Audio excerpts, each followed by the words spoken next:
Resumen y argumento del libro El hombre en busca de sentido, de Viktor Frankl. Género, ensayo. Tema, psicología. Fecha de publicación, 1946. La primera edición del libro llegó a ser lo suficientemente exitosa, que al instante se publicó una segunda edición. Sin embargo, la segunda edición no tuvo todo el éxito esperado. Inmediatamente Frankl habló con su editor, Deuticke, sobre su frustración respecto a ese fracaso. Después de la decepción frente a la publicación alemana, el libro fue traducido en inglés con el nombre de From the Outcome to Existentialism y en español como Desde el campo de la muerte al existencialismo, entre 1955 y 1959, y se vendió algo mejor que el anterior. Esta edición vendió algunos cientos de ejemplares más, pero seguía sin encontrar su público. Como consecuencia, el libro fue catalogado como un libro enfermizo, del que se entiende dentro del contexto editorial como un libro que no tendrá una audiencia masiva, sino que tendrá pocos lectores. Pero tiempo después y con la petición del profesor Gordon Allport, en 1961, la Beacon Press consideró editar el libro con una condición: Frankl tenía que añadir un relato autobiográfico en donde evidenciara las nociones básicas de la logoterapia y del análisis existencial. A partir de eso el libro nuevamente sale al mercado bajo el título Man's Searching for Meaning y en español como El hombre en busca de sentido. El éxito fue absoluto e impactante. La suma de ejemplares vendidos en los Estados Unidos superó la cifra de 9 millones de ejemplares.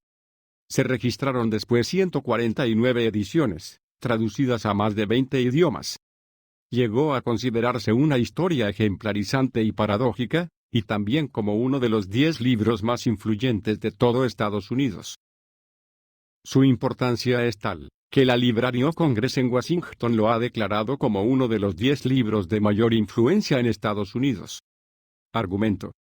El hombre en busca de sentido relata vivencias personales, la historia de un campo de concentración vista desde dentro. El libro se divide en 2 partes. En la primera el autor se basa en 3 partes conocidas como primera, segunda y tercera fase, intentando dar respuesta a la pregunta: ¿cómo afecta el día a día en un campo de concentración a la mente y a la psicología del prisionero medio? En el libro se menciona que todos los sucesos descritos tuvieron lugar en pequeños campos, donde realmente se llevó a cabo el exterminio, y no en los extensos y afamados campos de los que todo el mundo ha oído hablar. Empieza contando lo que ocurría cuando se hablaba de traslados a otro campo, aunque todos sabían que el destino era la cámara de gas. No había tiempo para consideraciones morales o éticas, ni tampoco el deseo de hacerlas. Un solo pensamiento animaba a los prisioneros: mantenerse con vida para volver con la familia que los esperaba en casa y salvar a sus amigos. Por consiguiente, no dudaban ni un momento en arreglar las cosas para que otro prisionero, otro número ocupara su puesto en la expedición. Se empleaba la fuerza bruta, el robo, la traición o lo que fuera con tal de sobrevivir. Los que hemos vuelto de allí gracias a multitud de casualidades fortuitas o milagros, como cada cual prefiera llamarlos, lo sabemos bien, los mejores de nosotros no regresaron. El sistema que caracteriza a la primera fase es el shock. 1.500 personas habían estado viajando varios días, en vagones de 80, solo con un respiradero, y creyendo que les conducían a una fábrica de municiones en donde deberían trabajar, hasta que alguien ve por el ventanuco una señal: Auschwitz. Su solo nombre evocaba todo lo que hay de horrible en el mundo: cámaras de gas, hornos crematorios, matanzas indiscriminadas. En suma, el horror. Un horror al que paso a paso los prisioneros se fueron acostumbrando, por difícil que tal hecho pueda parecer. La primera selección, si te ponían en la fila de la izquierda o en la de la derecha, significaba la muerte o los trabajos forzados, al menos la supervivencia. Era un veredicto sobre la existencia o la no existencia. El 90% fue ejecutado en las horas siguientes. Frankl pregunta por un amigo que había sido destinado a la cola de la izquierda y alguien señala una nube de humo ascendiendo. Eso era lo que quedaba de su amigo. Los prisioneros tienen que desnudarse totalmente, solo pueden conservar los zapatos. Frankl intenta ocultar un manuscrito en el que se contiene la obra de toda su vida, pero es inútil. Su única posesión es la existencia desnuda. Cuenta las reacciones que de algún modo son comunes: una extraña clase de humor, un tanto macabro, y la curiosidad, por ejemplo de saber cuánto podrían aguantar desnudos a la intemperie, en un campo hollado, seguida de la sorpresa de verificar que ninguno se había resfriado. Otras sorpresas le hacen confirmar la frase. El hombre es un ser que puede acostumbrarse a cualquier cosa. Lo desesperado de la situación les hacía pensar a la mayoría en lanzarse contra la alambrada, el método de suicidio más popular. Pero algunos pensaban que no tenía ningún objeto suicidarse, ya que para todos los prisioneros las expectativas de vida consideradas objetivamente y aplicando el cálculo de probabilidades eran muy escasas. Pero en la primera fase del shock el prisionero de Auschwitz no temía a la muerte. La segunda fase se caracteriza por la apatía, una especie de muerte emocional. Al llegar al campo se experimentaba una añoranza sin límites de la casa y la familia, seguida de una repugnancia por toda la fealdad que les rodeaba, hielo, fango, excrementos. Después los sentimientos quedaban embotados. Asco, piedad y horror eran emociones que nuestro espectador no podía sentir ya.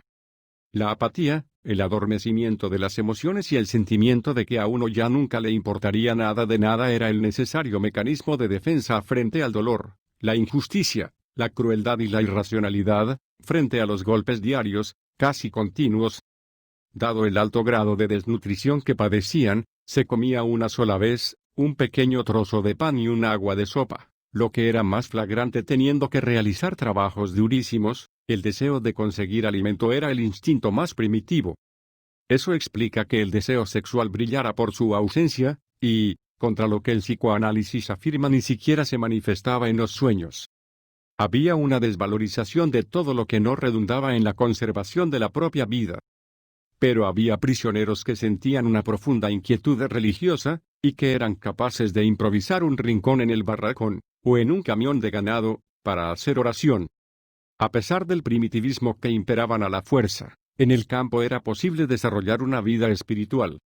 Las personas capaces de ello resistieron mejor en el campo, al aislarse del entorno y retrotraerse a su vida anterior, a su riqueza intelectual y su libertad espiritual. Cuando todo se ha perdido queda el amor. El Dr. Frankl y otros prisioneros se aferraban a la imagen de sus mujeres, o de un hijo, o de la persona que más amasen. Por eso puede decir, la verdad es que el amor es la meta última y más alta a la que puede aspirar el hombre y la salvación del hombre está en el amor y a través del amor, un amor que va más allá de la maternidad del ser amado. Frankl ignoraba si su joven mujer, de 23 años seguía viva o, como supo después había muerto, pero llega a decir, el amor trasciende la persona física del ser amado y encuentra su significado más profundo en su propio espíritu, en su yo íntimo. Había vida interior en los prisioneros, a veces muy intensa, que les hacía apreciar la belleza del arte o de la naturaleza como nunca hasta entonces.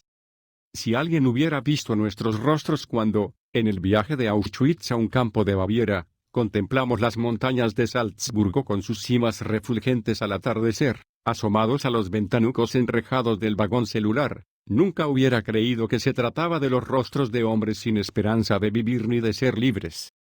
En el campo también había cierto sentido del humor, aunque fuera en su expresión más leve y solo durante unos escasos minutos. También en el campo de concentración es posible practicar el arte de vivir, aunque el sufrimiento sea omnipresente. Al no haber placeres positivos se agradecían mucho hasta los más ínfimos placeres negativos, que alguien te ayudara a despiojarte, por ejemplo. Se añoraba de una manera muy intensa la soledad, la imposible intimidad. Otro sentimiento muy frecuente en el campo era la irritabilidad. Dado que el prisionero observaba a diario escenas de golpes, su impulso hacia la violencia había aumentado. A veces, era preciso tomar decisiones precipitadas que, sin embargo, podían significar la vida o la muerte. El prisionero hubiera preferido dejar que el destino eligiera por él. Pero esa capacidad de elección le hacían sentirse libre, le concedían un atributo humano. La experiencia de la vida en un campo demuestra que el hombre tiene capacidad de elección. Los que estuvimos en campos de concentración recordamos a los hombres que iban de barracón en barracón consolando a los demás, dándoles el último trozo de pan que les quedaba. Puede que fueran pocos en número, pero ofrecían pruebas suficientes de que al hombre se le puede arrebatar todo salvo una cosa, la última de las libertades humanas, la elección de la actitud personal ante un conjunto de circunstancias, para decidir su propio camino, de la situación es cuando se tiene conciencia de la siempre con aparente paradoja necesidad de la libertad. Aún en un campo de concentración puede conservar su dignidad humana. Cita a Dostoyevsky: solo temo una cosa, no ser digno de mis sufrimientos. Estas personas fueron dignas. Y es precisamente esta libertad interior la que nadie nos puede arrebatar, la que confiere a la existencia una intención y un sentido.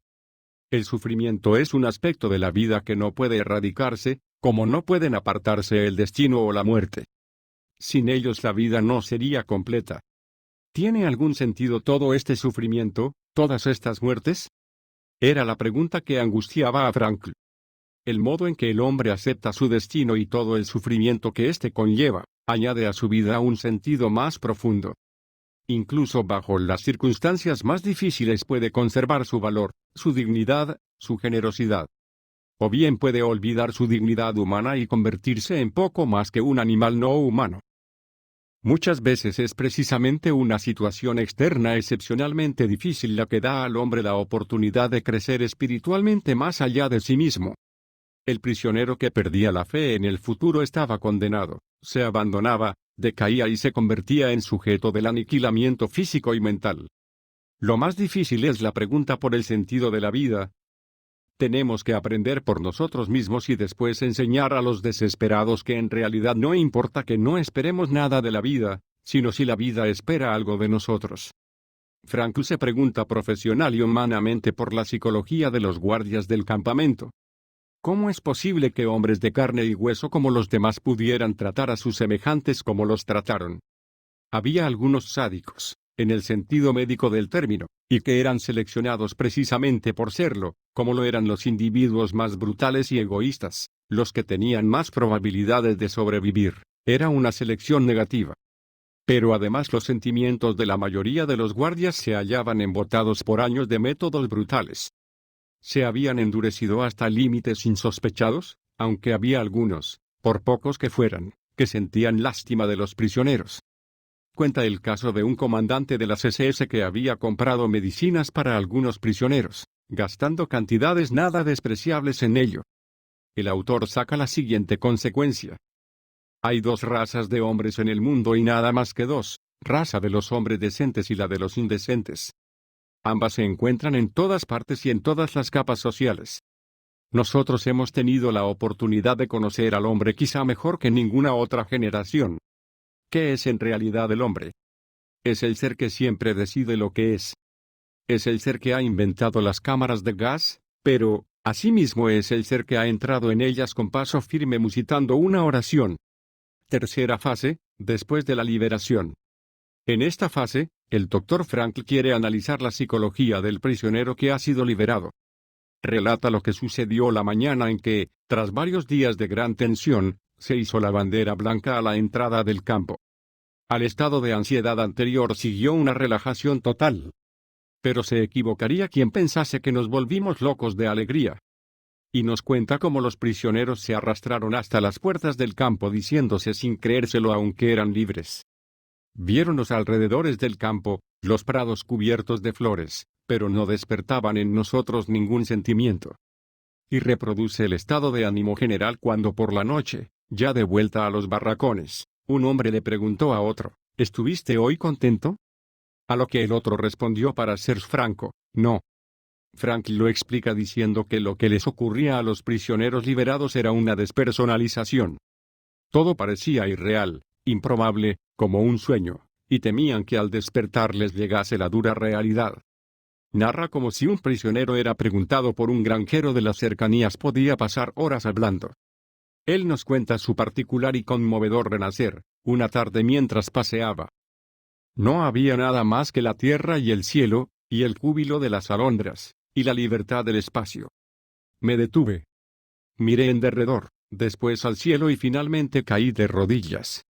En aquel momento yo sabía muy poco de mí o del mundo, solo tenía en la cabeza una frase, siempre la misma, desde mi estrecha prisión llamé a mi Señor y Él me contestó desde el espacio en libertad. Muchos de los prisioneros que habían experimentado en carne propia la brutalidad solo querían reproducirla. Solo muy lentamente se podía devolver a aquellos hombres a la verdad lisa y llana de que nadie tenía derecho a obrar mal, ni aun aunque a él le hubieran hecho daño. Aparte de cierta deformidad moral, otras dos experiencias mentales podían dañar el carácter del prisionero liberado: la amargura y la desilusión que sentía al volver a su antigua vida. Amargura ante la reacción tibia de los otros ante su sufrimiento y terrible experiencia, y la desilusión hacia su propio sino. El hombre que durante años había creído alcanzar el límite absoluto del sufrimiento se encontraba ahora con que el sufrimiento no tenía límites y con que todavía podría sufrir más y más intensamente. En el campo todos sabían que no habría felicidad posible que les pudiera compensar de tanto sufrimiento, pero tampoco estábamos preparados para la experiencia muy difícil de sobrellevar. Pero también llegó el día en que la experiencia en el campo pudo ser vivida como una pesadilla. La experiencia final para el hombre que vuelve a su hogar es la maravillosa sensación de que, después de todo lo que ha sufrido, ya no hay nada a lo que tenga que temer, excepto a su Dios. Fin.